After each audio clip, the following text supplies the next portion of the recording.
Hey, everybody. Welcome to the Veritas 21 podcast. Got a really neat guest with me, Ryan Wilson. We are going to be talking about dating in the XYZ generation.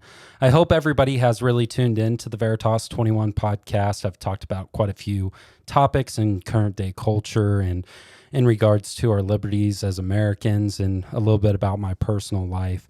But to start, I want to ask Ryan here to introduce himself and tell the listeners about yourself. Hello, my name is Ryan Wilson. I'm 24 years old. Just got out of a relationship, by the way. Yeah, that's great, right? Yeah. Now you're living your best life. Oh, yeah. That's what some call it. That's good. How long were you guys together? 3 months, but we talked way before then. So we've been friends for like about over a year and a half.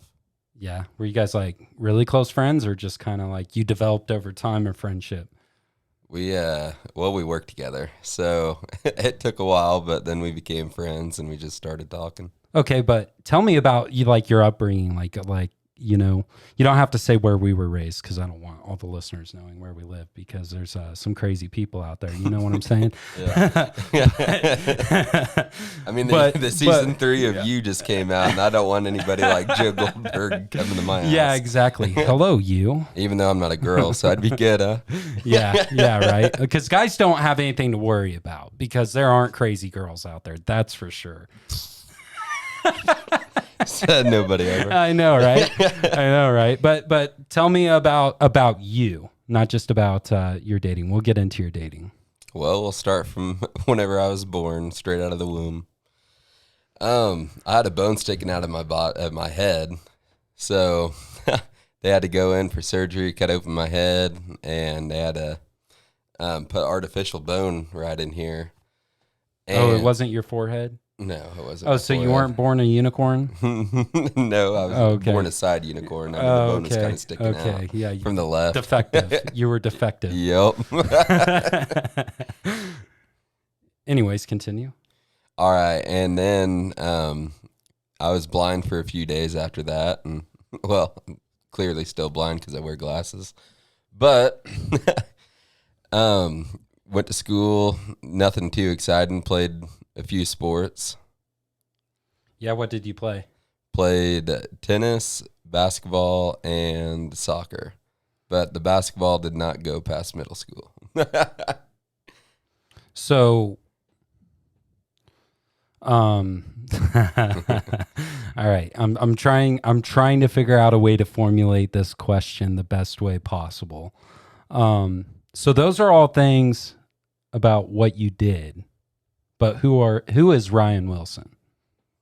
Well, I think I'm a very fun and outgoing person, and throughout school and everything like that, I was kind of shy, but then got to a spell where I just wanted to talk to everybody, and well, that didn't always work out because I guess at the time I wasn't a likable person. A few years later, I graduate and everything, and next thing you know, people start liking me.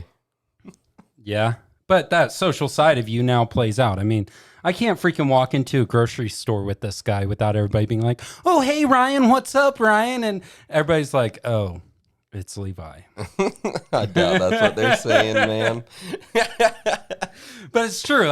Honestly, that's my own doing because when I go into the grocery store, we're from a small town. So I don't want to sit there and have like a conversation with everybody that I see. It's just like small town stuff. So I like try to hide. Like I'll jump behind a clothes rack real quick, jump into the clothes and just peek my head up and make sure they're gone before I come out.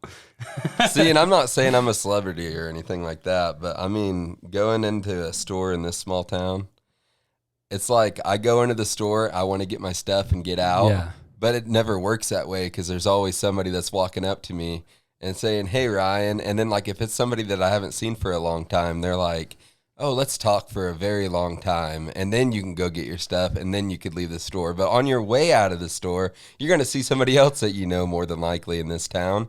And guess what? The conversation's just going to start all over again with somebody new. You want me to tell you my secret? What is it? Don't make eye contact. And sometimes that doesn't work. If they scream your name, what are you going to do? Just not turn around? Nope. I'm going to act like I didn't hear it. And maybe that's why they're like, oh, there's Levi. That dude's a jerk. Yeah, exactly. Whatever. I'm a really nice guy. It's just sometimes I don't feel like being sociable. Like my mind can't handle talking to people all the time. And I already have a job where I talk to people all the time. But here I am doing a co-host interview with Ryan. Like, I guess I like talking to people too. I guess for me, I think I have a little bit of social anxiety in regards to like just how to have small talk because I'm so intellectual that it's really hard for me to carry small talk conversations because I just want to talk about meaningful things because the things that are meaningless don't matter to me. Like, I love football. We both know I am a huge Chiefs fan. But the reality is like, I want to talk about football when I'm watching football. But after that, how often do we find ourselves just sitting here having a conversation about football? See, with you, everything that you just said about yourself is very true, like 100%. Whenever we're watching football, that's what like we're dedicated to, like all of our time and all of our conversations dedicated to football. After football's over, I mean, we'll talk about it sometimes, every once in a while, but most of the times it's very like intellectual and deep conversation. Right.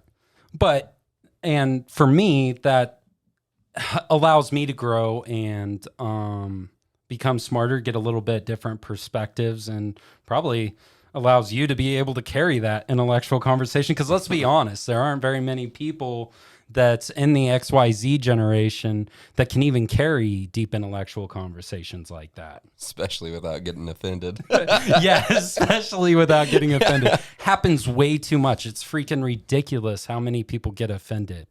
So what are some of your dating, like what's your expectation when dating? Like what do you look for in somebody? What I look for is first, I'm a very humorous person. So like they have to be able to take a joke.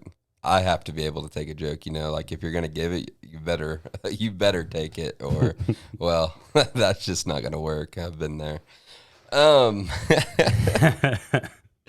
But just two people just working together and everything like that. And even if you guys do fight, which every relationship, I believe, fights, like there's no perfect relationship. And just working out everything together and communication. And once you lose that communication, well, you basically lose the relationship too. And some people don't believe that, but I mean, if you look at it and you're like in a relationship with somebody and you don't ever communicate with them or like you don't let them know like how you're feeling or anything like that, it's more than likely one person's going to leave out of that relationship. Is honesty important to you? Oh, honesty, yes. I left that out. And trust? Trust, yes, especially. Do you feel like some of those things are broken in our culture? Oh, nowadays, yes, with social media, Snapchat.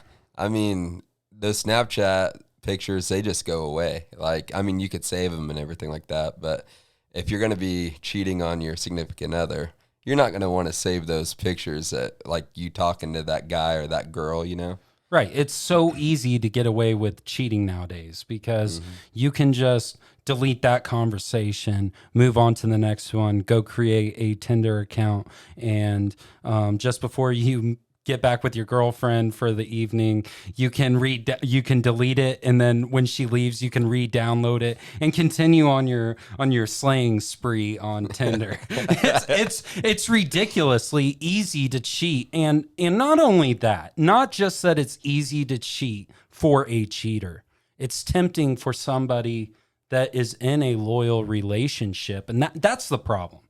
It's tempting for somebody that's in a loyal relationship to open themselves up to that thought when the relationship gets hard. And I think that's one of the reasons, and correct me if I'm wrong, I think that's one of the reasons why it is so hard to have a long-term relationship these days, because nobody wants to battle through those problems that we have.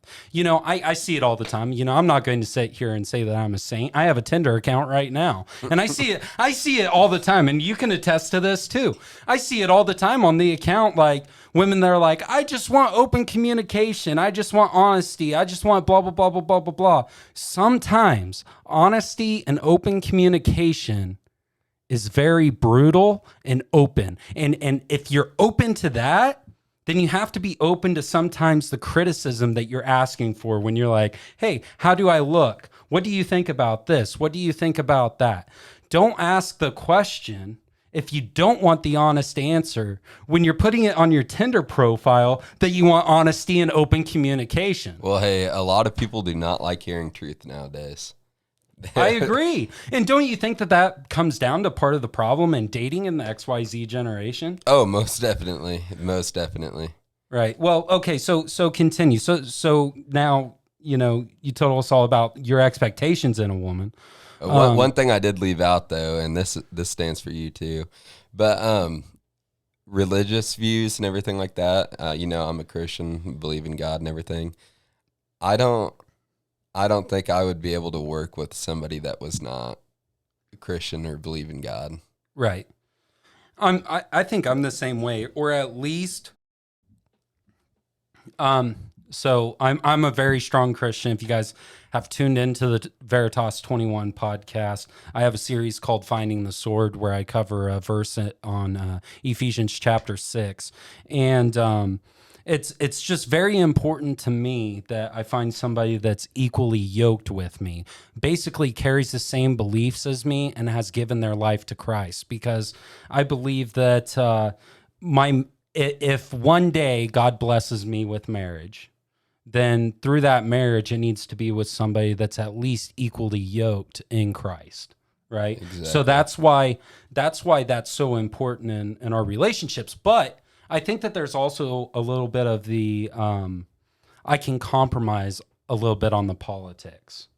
Right. Mm-hmm. Especially for you. For me, I'm very strong. I have very, very, very strong political views. And so, but I have grown a lot to be able to overcome that. But anyways, continue. I'm sorry. I keep interrupting you. I just want to give some more feedback. Oh, no, you're good, man. I was just talking about religion and everything like that, and you kind of covered that part whenever you were talking about the equally yoked. Yep. And then one thing that, like you said, God ever does bless me with marriage, I want to be, whenever you get married, it just takes more than just two people. It should be three. It should be you, your significant other, and God. Right. And if they don't have those place values, those values, like not place values. I'm thinking about math. and so I think of it like a triangle, right?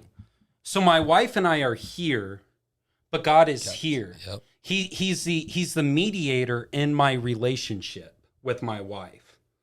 And those three are the most important to me, but God is above all, right?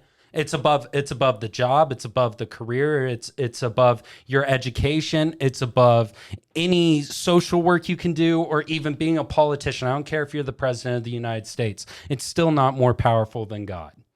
And so in that triangle, that mediation, when we have problems in our relationships, we can always turn right back to the Word of God to try and find problems or solutions to our problems. Right? Yeah, I agree with that. Yeah. No, it's not in my head. But yeah, so moving on. Okay, so now tell us a little bit about your experiences in dating. Well, I've only been in 2 relationships, but first one, got cheated on.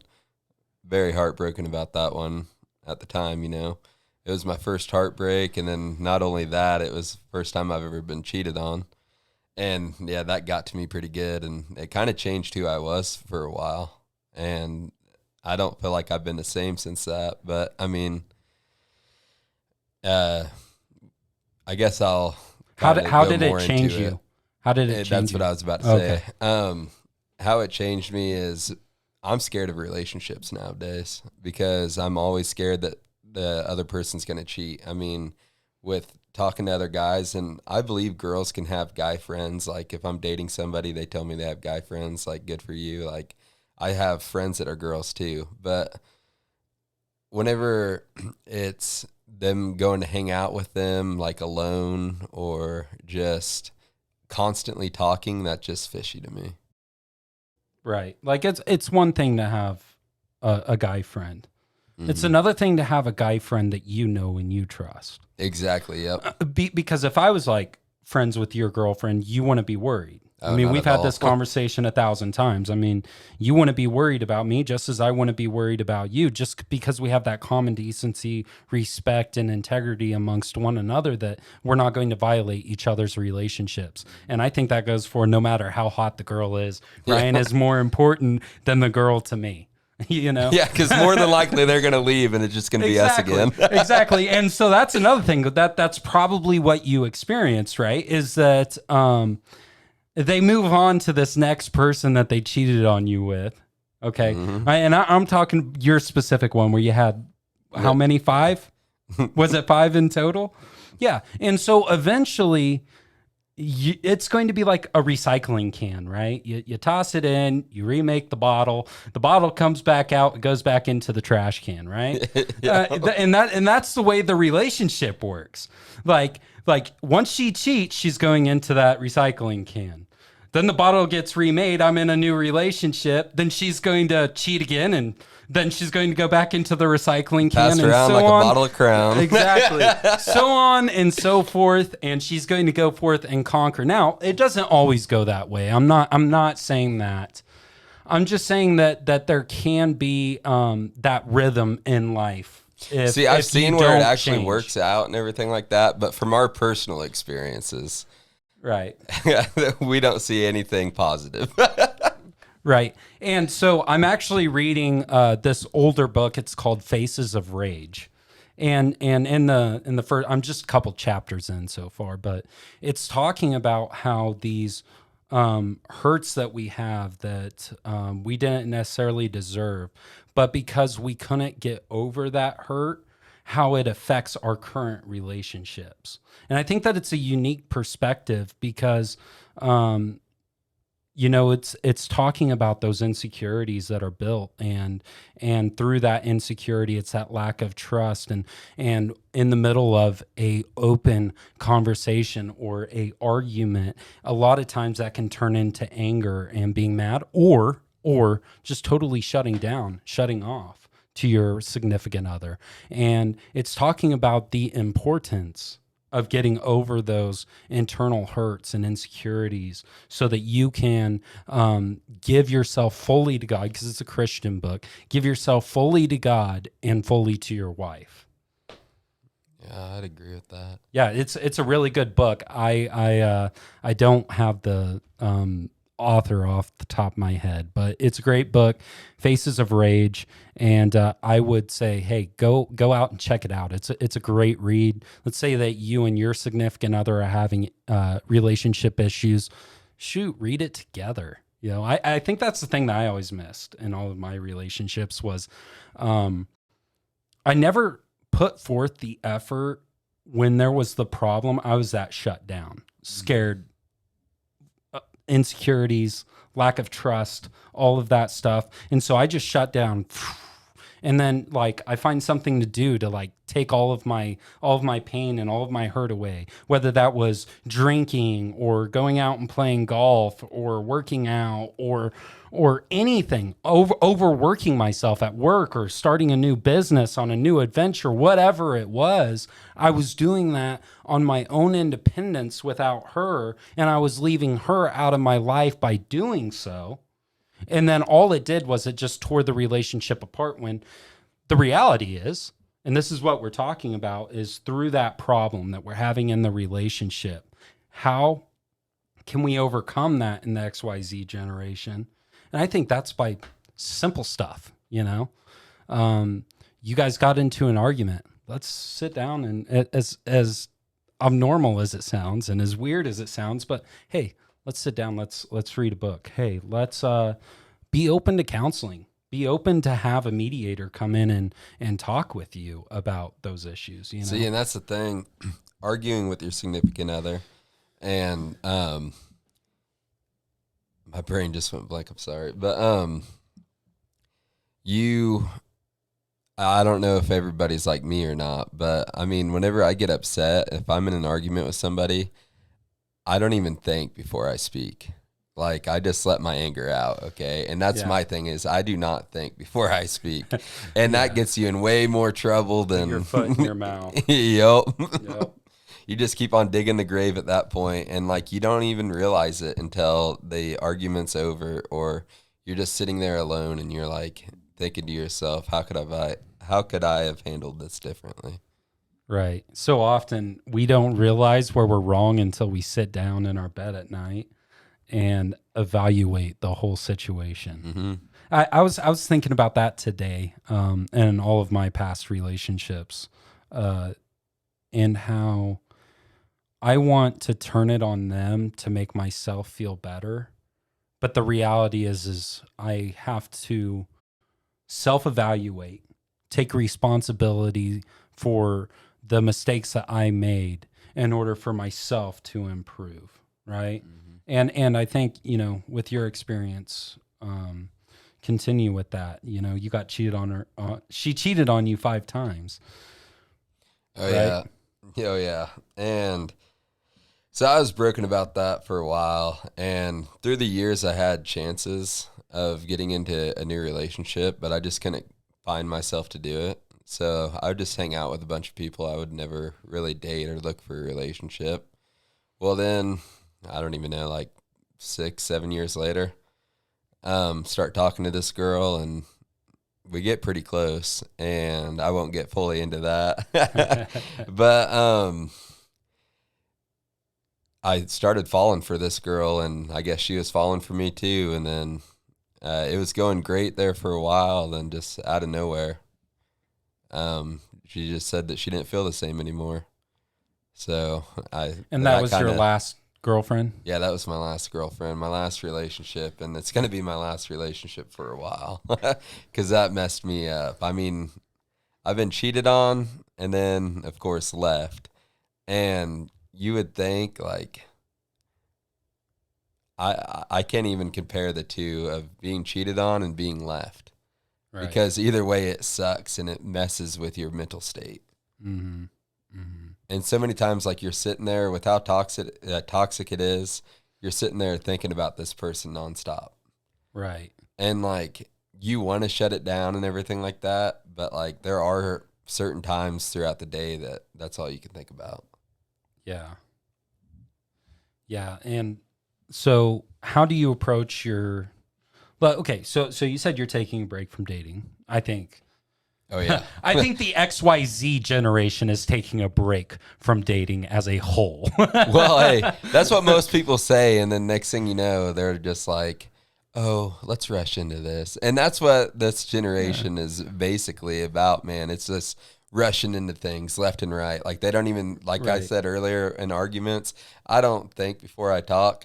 Most of these people, they get into relationships without even thinking about it, and they don't think about the other person. Like they could tell themselves in their head, Right. this isn't going to work out, but like let's keep dragging this other person Well, along. and a lot of times that's just like, it's all about the material things, or it's about, oh, he has a really good job, or she has a really good job, or she does this, she's very adventurous. All is like I'm going to take it back to the very beginning of this interview with Ryan. I asked him about who he was. Tell me. I said, tell me a little bit about yourself. And the reason why this is so important is because it's a perfect example. I'm not trying to make an example out of you, buddy, but this is one thing that I hear about in interviews all the time, and especially in my profession, is when somebody asks you, "Who are you?" and your answer is everything that you do, instead of who you are. Actually, who you are, like what are your values, what's integrity and character and your morals mean to you, and what are those beliefs and thoughts and ideas that you have, what makes Ryan who Ryan is, what makes Levi who Levi is. And I think that is one of our biggest problems. I've answered the question the same way before. I honestly, if I came on here, I would answer it the same way, no doubt in my mind. But the Veritas 21 podcast is centered around being real and insightful, right? And so through being insightful, the problem is that by giving all of that information about yourself, you're actually making yourself vulnerable.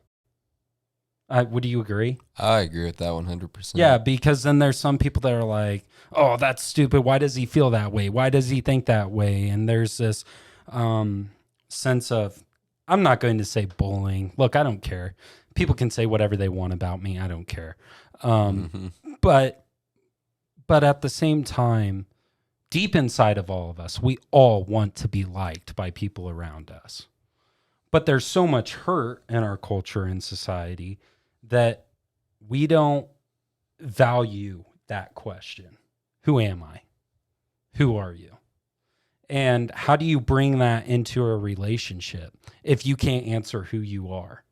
I think, like, I honestly have so much trouble trying to build a relationship and trying to like get to know somebody and asking them questions, and they give me surface level stuff. Now, I don't expect deepest, darkest secrets, right? I just expect you to like be real with me, because that I want to feel that you are confident in yourself. Right? Confident that, hey, this is how I believe. This is how I think. This is what I want to become. This is my 5-year plan. All of those things. I want to know all of those goals. And I will be single until I find that. Which will probably never happen in the XYZ generation. I think I'm going to have to go gold digging, honestly. No, I'm kidding. I'm kidding. Most people nowadays, our age, man, if you're looking for a relationship, are either married or single and have kids. Yeah. And if they don't have that, then there is a very, very, very small percentage. Let me rephrase this. Very small percentage of females that are 25 to 30 years old that don't either come with kids, been divorced, or have a hell of a ton of baggage. Oh yeah, I would agree. Those are the three, and I mean, we're sitting here. We aren't great. We aren't the best. Oh yeah, no. We come with baggage too. But this whole point, and me talking about like faces of rage, like that's a good perspective of that. At some point, we have to get over those insecurities and the lack of trust that we have had in the past to move on. How do you feel when people are like, hey, man, take your time and just become the best version of yourself? No. I cannot stand whenever people say that. Me either, dude. I cringe. I hate that. It's such a fad. I hate it. It's so cliche. Yeah, it is. Literally, I'm like, ugh, don't say that. Oh my God, I want you to become the best version of yourself. Like I was doing that anyways. Oh, my gosh. Like you think I don't want to be the best version of myself even when I'm in a relationship? Exactly. Like, get out of here. No, I think, and my whole adult life, I've pretty much been in a relationship. If I've been single, I've maybe tops been single for like honestly 4 or 5 months. And I'm realizing now this is the longest I've been single in my adult life.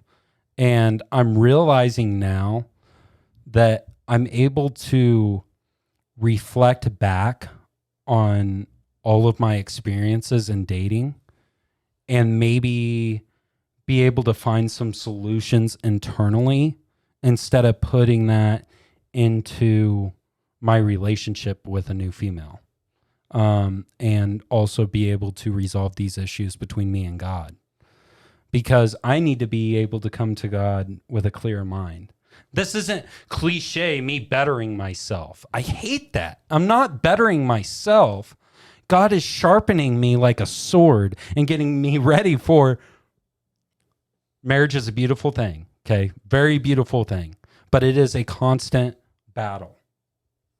Because of those things we're talking about, you know, like the social media and everything. It's a battle for us to move on past these issues that we have.